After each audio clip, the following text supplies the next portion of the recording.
അസ്സലാമു അലൈക്കും വറഹ്മത്തുള്ളാഹി. ഉളുഹിയത്തിൽ മറ്റുള്ളവരോടൊപ്പം ഷെയർ കൂടിയിട്ടുള്ളവർ നഖം, മുടി പോലുള്ളവ നീക്കം ചെയ്യാതിരിക്കേണ്ടതുണ്ടോ?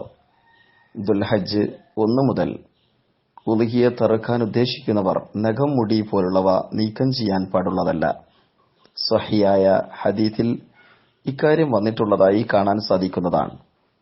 സ്വന്തമായി ഉളുഹിയത്ത് അറുക്കുന്നവരും ആണായാലും പെണ്ണായാലുമെല്ലാം ഉളുഹിയത്ത് അറുക്കുന്നവർ മുടി, നഖം പോലുള്ളവ നീക്കം ചെയ്യാതിരിക്കൽ അതിന്റെ ഭാഗമായി കാണാം.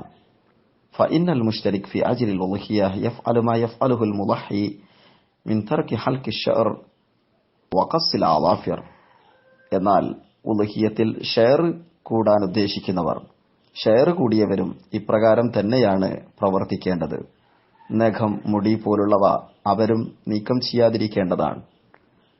فبهذا يتضح للسائل أن هذا الحكم يتناول المضحي نفسه ومن يريد أن يشترك معه في الأضحية.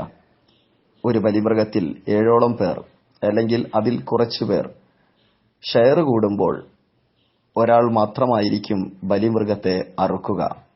എന്നാൽ മറ്റുള്ളവരും അതിൽ പങ്കാളികളാണ് എന്നുള്ള നിലയിൽ അവരും നഖം, മുടി പോലുള്ളവ നീക്കാതിരിക്കൽ അനിവാര്യമാണെന്ന് പണ്ഡിതന്മാർ വിശദീകരിക്കുന്നതായി കാണാൻ സാധിക്കുന്നതാണ്.